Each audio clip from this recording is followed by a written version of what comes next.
Yo, what's up mga ka-runners? So today is another day, back in again for running. So today meron tayong jog and walk session. Try lang natin kung masakit pa rin yung right knee natin. If ever na mag-occur pa rin yung pain, tigil natin yung run, mag-walk na lang tayo. Pero let's see.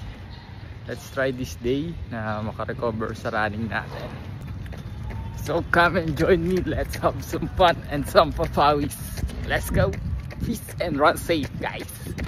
So yun, first 5 minutes ng run and walk. Wala naman na yung pain, pero let's observe pa rin throughout the run. So 4 sets to, let's go! Second set, goods pa naman ang tuhod natin. Wala namang nasakit, kaya let's go! Another set ulit. So we finished the third set. So parang wala naman na yung pain, pero let's finish with another set pa bago natin tapusin yung run. So let's go. So that's our run and walk session.